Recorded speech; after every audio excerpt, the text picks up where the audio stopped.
Morning class. आज की हमारी वर्कशीट नंबर 64 हम करेंगे, जिसमें हम रासायनिक सूत्र के बारे में जानेंगे। हमने लास्ट क्लास में परमाणुओं की अपरमाणु इकाई जैसे इलेक्ट्रॉन, प्रोटॉन, न्यूट्रॉन के बारे में जाना। उसके बाद हमने उनकी संयोजकता के बारे में जाना, अर्थात वह इलेक्ट्रॉन जिनके लेने या देने से वे अपना अष्टक का कक्ष पूरा करते हैं। तो आइए अब हम जानते हैं कि जब ये दो परमाणु आपस में मिलकर आबंध बनाते हैं तब उनका रासायनिक सूत्र किस प्रकार बनता है, वह किस प्रकार लिखा जाता है। जिज्ञासा दीदी, हम किसी रसायन यौगिक के रासायनिक सूत्र किस प्रकार लिखते हैं? तो जिज्ञासा दीदी कहती हैं, ज्ञान किसी यौगिक का रासायनिक सूत्र उसके संघटकों का प्रतीकात्मक निरूपण होता है। प्रतीकात्मक निरूपण अर्थात जैसे हाइड्रोजन है तो हाइड्रोजन का प्रतीकात्मक निरूपण क्या है? H। तो हम फॉर्मूला लिखने में, सूत्र लिखने में उसके सिंबल का यूज़ करेंगे।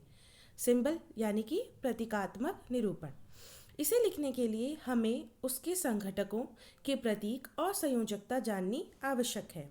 अर्थात हमें किसी भी रासायनिक सूत्र लिखने के लिए उसके संघटक कौन कौन है और उनकी संयोजकता कितनी है, ये आवश्यक है। एक रासायनिक सूत्र हमें उसमें उपस्थित तत्वों के साथ उन तत्वों के परमाणु तथा आयन की संख्या को भी बताता है। तो हम एक रासायनिक सूत्र से क्या क्या पता लगा सकते हैं कि उसमें उपस्थित कितने तत्व हैं या परमाणु हैं एवं कितने आयन की संख्या है।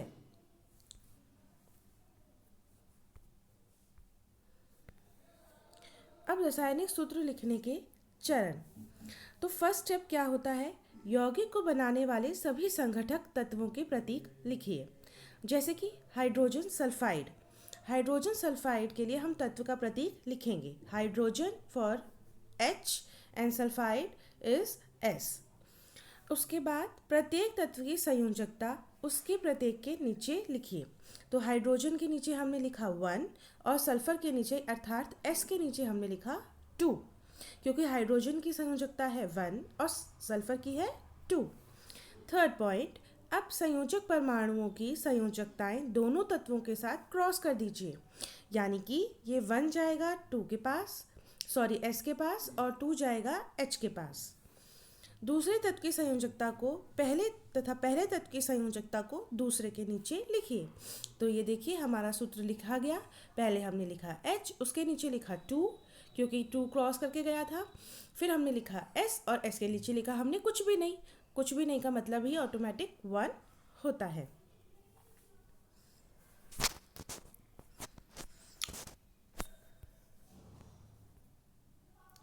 आप दूसरा एग्जाम्पल यहाँ पे हम देख सकते हैं।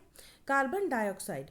कार्बन डाइऑक्साइड के लिए हम पहले लिखेंगे C और ऑक्साइड अर्थात क्या है? ऑक्सीजन तत्व है तो O। कार्बन की संयोजकता 4, ऑक्सीजन की संयोजकता 2।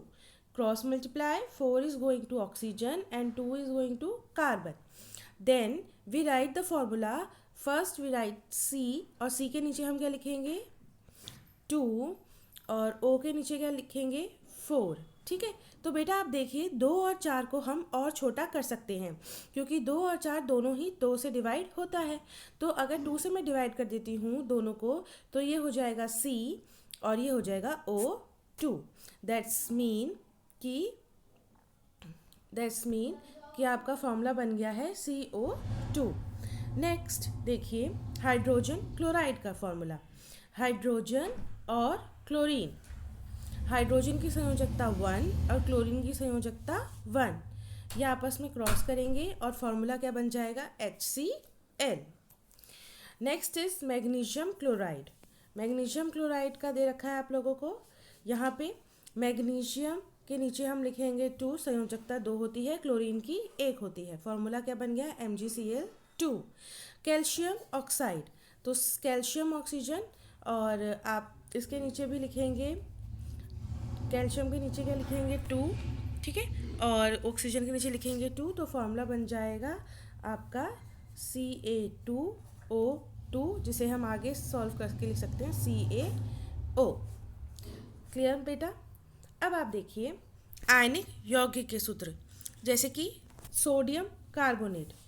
अब सोडियम का तो प्रतीक होता है Na, तो वो आपने लिख दिया।